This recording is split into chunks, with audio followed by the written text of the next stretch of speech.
এত বড় প্রয়াস আল্লাহ তাই আমরা এই পবিত্র মাসে রমজান মাস থেকে হিম্মতের জন্য প্রস্তুতি গ্রহণ করি। আমরা ওয়াদা করবো এবং মনে মনে নিয়ত করবো যে পুরা রমজান মাস নিজের রমজান মাসকে হিম্মত থেকে দূরে রাখবো, রক্তের কাছ থেকে ফিরে রাখবো এবং রমজান মাসকে পুরা রোজা রাখবো। রহমতের মাস রমজানের প্রথম দিন জান্নাতের দরজাকে আল্লাহ খোলা করে দিলেন, জাহান্নামের দরজাকে বন্ধ করে দিলেন, শয়তানকে শিকড়ে আবদ্ধ করলেন। কিসের কারণে? রমজানের মর্যাদা আল্লাহ রাব্বুল আলামিন এই সন্তানকে খোদার জন্য জাহান্নামের দরজা বন্ধ করে দিলেন, জান্নাতের দরজা খোলা করে দিলেন। কাদের জন্য? মুমিন বান্দাদের জন্য।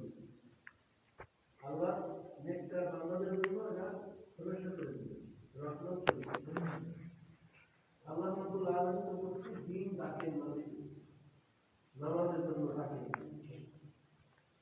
আসলে আমরা আল্লাহ ডাকেন সারাদিন বুঝি ডাকে যে তুমি হেফাজত দাও, তোমার অন্তর আত্মাকে গুনাহ থেকে পরিমুক্ত রাখো, তুমি আমাকে সেজদ করো, আমার কাছে কত হও। মানুষের কল্যাণের জন্য আল্লাহ ডাকে, কিন্তু সেই কল্যাণের ডাকে আমরা সাড়া দিই। এটা আমাদের ভুল ধারণা, গুরুত্ব নয়। নামাজ একটু করে আনন্দ করি না, এগুলো আমাদের নামাজের গুরুত্ব সঙ্গে আনন্দ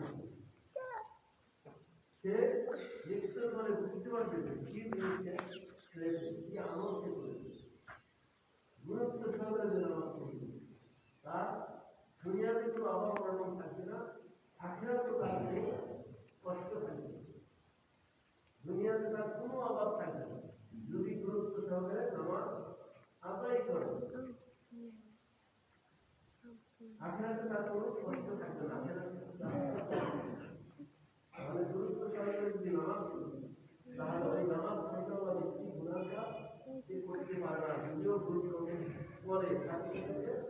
পুরোতত্ত্ব হওয়া মানে কি করে তওবা করে, মনে মনে তওবা করে আল্লাহ করে যে আল্লাহ ভুল করেছি ক্ষমা করে দাও, আল্লাহ কাছে তাকে ক্ষমা করে দেয়। তাহলে বুঝতে পারলো যে আমি অন্যায় করছি, গুনাহ কাজ করে ফেলেছি, সাথে সাথে যদি তওবা করে আল্লাহ কাছে বন্ধন করে আল্লাহ সাথে সাথে ক্ষমা করে দেয়। শুধু তাই না, তার জীবনের সব গুনাহ মাফ করে দেয়। তওবা করতে তওবা যেমন করতে পারবে তাহলে আল্লাহ আমাদের সব গুনাহ ক্ষমা করে দেয়। আল্লাহ তুমি তো সব কিছুর মালিক, অর্থ দেওয়ার মালিক, সম্মান দেওয়ার মালিক, সব কিছুর মালিক একমাত্র আল্লাহ, রিজিক দেওয়ার মালিক। আমরা আল্লাহর কাছে চাই না, তাই আল্লাহর কাছে তো চায় না, তার প্রতি আল্লাহ খুশি না, প্রধানিত রাগান্বিত। আর যে চায় বারবার চায় আল্লাহর কাছে, আল্লাহ তার প্রতি খুশি। চাও তোমার নিজের জন্য চাও, তাই তো তুমি নিষেধ করো, কিন্তু আল্লাহ আসলে চাই না। আপনার দুনিয়ার জন্য দুনিয়ার কাজ করলে লিপ্ত নেই,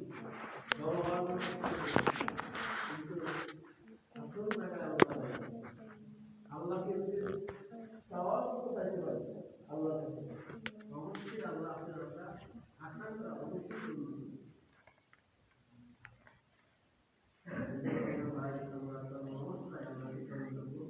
যা কিছু প্রার্থনা আল্লাহ আল্লাহ এমনি ঘুরে ফিরে দেন আপনার দিনে আছে না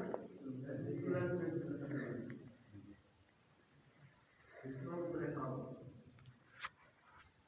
আল্লাহর কাছে চাইতে হবে, মানুষের কাছে না, আল্লাহর কাছে। এই ক্ষমতার লড়াই কয়দিন থাকবে? আজকে একজনের গেল, আরেকজন আসবে, আবার আগুন করে আরেকজন আসবে, নিরাপদ কেউ